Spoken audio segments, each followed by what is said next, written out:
Genèse, chapitre 39.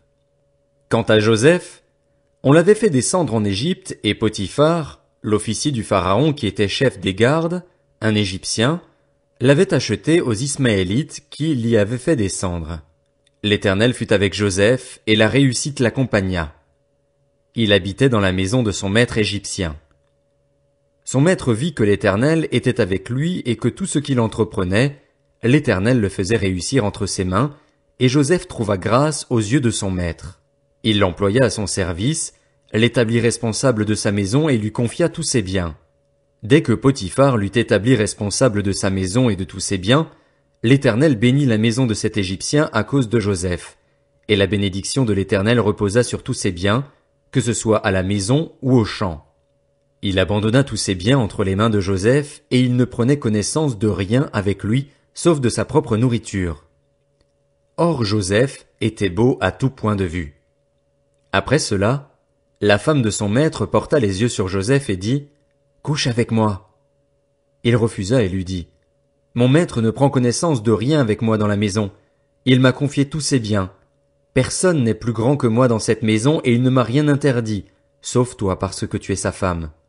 Comment pourrais-je commettre un aussi grand mal et pécher contre Dieu? » Elle parlait tous les jours à Joseph, mais il ne l'écoutait pas et refusait de coucher avec elle, d'être avec elle. Un jour, il était entré dans la maison pour accomplir son travail et il n'y avait là aucun des gens de la maison. Elle l'attrapa par son habit en disant « Couche avec moi !» Il lui laissa son habit dans la main et sortit. Lorsqu'elle vit qu'il lui avait laissé son habit dans la main et qu'il s'était enfui dehors, elle appela les gens de sa maison et leur dit « Regardez, il nous a amené un Hébreu pour abuser de nous. Cet homme s'est approché de moi pour coucher avec moi, mais j'ai poussé de grands cris. Quand il a entendu que je me mettais à crier, il a laissé son habit à côté de moi et est sorti. » Elle posa l'habit de Joseph à côté d'elle jusqu'à ce que son maître rentre à la maison, et elle lui tint alors ce discours. « L'esclave hébreu que tu nous as amené s'est approché de moi pour abuser de moi. Comme je me suis mise à crier, il a laissé son habit à côté de moi et s'est enfui dehors. » En entendant les affirmations de sa femme qui lui disait « Voilà ce que m'a fait ton esclave », le maître de Joseph fut enflammé de colère. Il s'empara de Joseph et le mit en prison, à l'endroit où les prisonniers du roi étaient enfermés. Il resta donc là, en prison. L'Éternel fut avec Joseph et étendit sa bonté sur lui. Il lui fit gagner la faveur du chef de la prison. Celui-ci plaça sous son autorité tous les détenus qui étaient dans la prison, et tout ce qu'on y faisait passait par lui. Le chef de la prison ne s'occupait pas du tout de ce qui était sous la responsabilité de Joseph, parce que l'Éternel était avec lui et faisait réussir ce qu'il entreprenait. Genèse, chapitre 40. Après cela, le responsable des boissons et le boulanger du roi d'Égypte commirent une faute envers leur seigneur, le roi d'Égypte. Le Pharaon fut irrité contre ces deux officiers, le grand responsable des boissons et le chef des boulangers. Il les fit mettre dans la maison du chef des gardes, dans la prison, à l'endroit où Joseph était enfermé. Le chef des gardes les confia à Joseph, qui fit le service auprès d'eux. Ils passèrent un certain temps en prison. Une même nuit, le responsable des boissons et le boulanger du roi d'Égypte, qui étaient enfermés dans la prison, firent tous les deux un rêve, chacun le sien avec son explication propre. Joseph vint le matin vers eux et vit qu'ils étaient tristes. Alors il demanda aux officiers du Pharaon qui étaient avec lui dans la prison de son maître, « Pourquoi avez-vous mauvaise mine aujourd'hui ?» Ils lui répondirent, « Nous avons fait un rêve et il n'y a personne pour l'expliquer. » Joseph leur dit, « N'est-ce pas à Dieu qu'appartiennent les explications? Racontez-moi donc votre rêve. » Le grand responsable des boissons raconta son rêve à Joseph. Il lui dit, « Dans mon rêve, il y avait un cep de vigne devant moi. Ce cep portait 3 sarments. Quand il a bourgeonné, sa fleur s'est développée et ses grappes ont donné des raisins mûrs. La coupe du Pharaon était dans ma main. J'ai pris les raisins, je les ai pressés dans la coupe du Pharaon, et j'ai mis la coupe dans la main du Pharaon. » Joseph lui dit, « Voici l'explication. Les 3 sarments représentent 3 jours. Encore 3 jours, et le Pharaon t'élèvera bien haut et te rétablira dans tes fonctions. Tu mettras la coupe dans la main du Pharaon, comme tu en avais l'habitude lorsque tu étais son responsable des boissons. Cependant, souviens-toi de moi quand tu seras heureux et fais preuve de bonté envers moi. Parle en ma faveur au Pharaon et fais-moi sortir de cette maison. En effet, j'ai été arraché au pays des Hébreux, et même ici je n'ai rien fait qui mérite la prison. » Voyant que Joseph avait donné une explication favorable, le chef des boulangers dit: « Dans mon rêve, il y avait aussi 3 corbeilles de pain blanc sur ma tête. Dans la corbeille supérieure, il y avait des plats cuits au four de toutes sortes pour le Pharaon, et les oiseaux les mangeaient dans la corbeille au-dessus de ma tête. » Joseph répondit: « Voici l'explication. Les 3 corbeilles représentent 3 jours. Encore 3 jours et le Pharaon t'élèvera bien trop haut pour toi. Il te fera pendre à un bois et les oiseaux mangeront ton corps. » 3 jours plus tard, le jour de son anniversaire, le Pharaon organisa un festin pour tous ses serviteurs et il éleva bien haut le grand responsable des boissons ainsi que le chef des boulangers au milieu de ses serviteurs. Il rétablit le grand responsable des boissons dans ses fonctions pour qu'il mette la coupe dans la main du Pharaon, mais il fit pendre le chef des boulangers, conformément à l'explication que Joseph leur avait donnée. Le grand responsable des boissons ne se souvint pas de Joseph, il l'oublia. Genèse, chapitre 41. Au bout de 2 ans, le Pharaon fit un rêve dans lequel il se tenait près du fleuve. Alors 7 vaches belles et grasses sortirent du fleuve et se mirent à brouter dans la prairie. 7 autres vaches laides et maigres sortirent du fleuve après elles et se tinrent à côté d'elles au bord du fleuve. Les vaches laides et maigres mangèrent les 7 vaches belles et grasses. Puis le Pharaon se réveilla. Il se rendormit et fit un second rêve. 7 épis gros et beaux montaient sur une même tige. 7 épis maigres et brûlés par le vent d'est poussèrent après eux. Les épis maigres engloutirent les 7 épis gros et pleins. Puis le Pharaon se réveilla. Voilà quel était le rêve. Le matin, le Pharaon eut l'esprit troublé et il fit appeler tous les magiciens et tous les sages de l'Égypte. Il leur raconta ses rêves, mais personne ne put les lui expliquer. Alors le grand responsable des boissons prit la parole et dit au Pharaon: « Je vais rappeler aujourd'hui le souvenir de ma faute.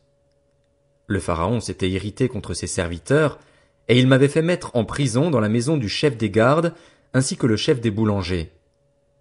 Nous avons tous les deux fait un rêve au cours d'une même nuit, et chacun de nous a reçu une explication en rapport avec le rêve qu'il avait fait. Il y avait là avec nous un jeune Hébreu, un esclave du chef des gardes. Nous lui avons raconté nos rêves et il nous les a expliqués. Tout s'est produit conformément à l'explication qu'il nous avait donnée. Le Pharaon m'a rétabli dans mes fonctions et a fait pendre le chef des boulangers. » Le Pharaon fit appeler Joseph. On s'empressa de le faire sortir de prison. Il se rasa, changea de vêtements et se rendit vers le Pharaon. Le Pharaon dit à Joseph: « J'ai fait un rêve. Personne ne peut l'expliquer, et j'ai appris à ton sujet que tu peux expliquer un rêve après l'avoir entendu. » Joseph répondit au Pharaon: « Ce n'est pas moi. C'est Dieu qui donnera une réponse favorable au Pharaon. » Le Pharaon dit alors à Joseph: « Dans mon rêve, je me tenais sur le bord du fleuve. Alors 7 vaches grasses et belles sont sorties du fleuve et se sont mises à brouter dans la prairie. 7 autres vaches sont sorties après elles, maigres, très laides et décharnées. Je n'en ai pas vu d'aussi laides dans toute l'Égypte. Les vaches décharnées et laides ont mangé les 7 premières vaches qui étaient grasses. Elles les ont englouties dans leur ventre sans qu'on s'aperçoive qu'elles y étaient entrées. Leur apparence était aussi laide qu'avant. Puis je me suis réveillé. J'ai vu encore en rêve 7 épis pleins et beaux qui montaient sur une même tige. 7 épis vides, maigres, brûlés par le vent d'est, ont poussé après eux. Les épis maigres ont englouti les 7 beaux épis. Je l'ai dit aux magiciens, mais personne ne m'a donné l'explication. » Joseph dit au Pharaon: « Ce qu'a rêvé le Pharaon correspond à un seul événement. Dieu a révélé au Pharaon ce qu'il va faire. Les 7 belles vaches sont 7 années, et les 7 beaux épis aussi. C'est un seul rêve. Les 7 vaches décharnées et laides, sorties après les premières, sont 7 années, tout comme les 7 épis vides brûlés par le vent d'est. Ce sont 7 années de famine. C'est comme je viens de le dire au Pharaon, Dieu montre au Pharaon ce qu'il va faire. Il y aura 7 années de grande abondance dans toute l'Égypte.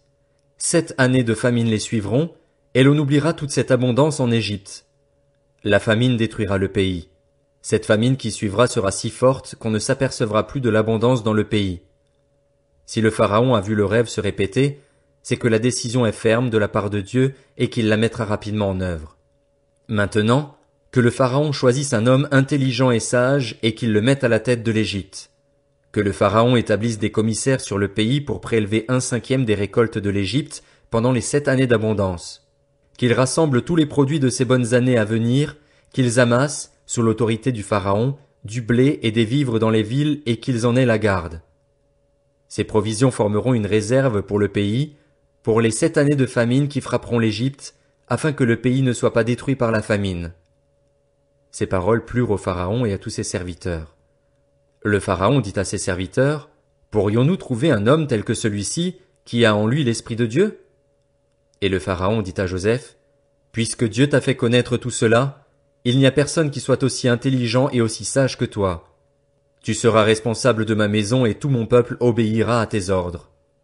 Le trône seul m'élèvera au-dessus de toi. » Le Pharaon dit à Joseph, « Vois, je te donne le commandement de toute l'Égypte. » Le Pharaon retira l'anneau de son doigt et le passa au doigt de Joseph. Il lui donna des habits en fin lin et lui mit un collier d'or au cou. Il le fit monter sur le char qui suivait le sien et l'on criait devant lui, « À genoux !» C'est ainsi que le Pharaon lui donna le commandement de toute l'Égypte.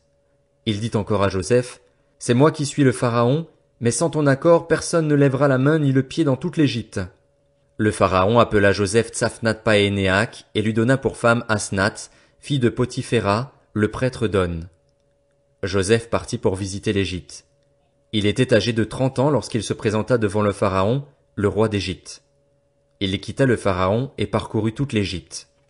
Pendant les 7 années de fertilité, la terre rapporta abondamment.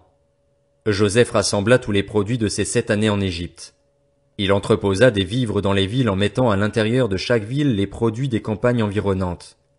Joseph amassa du blé comme le sable de la mer, en quantité si considérable que l'on cessa de compter parce qu'il n'y avait plus de nombre.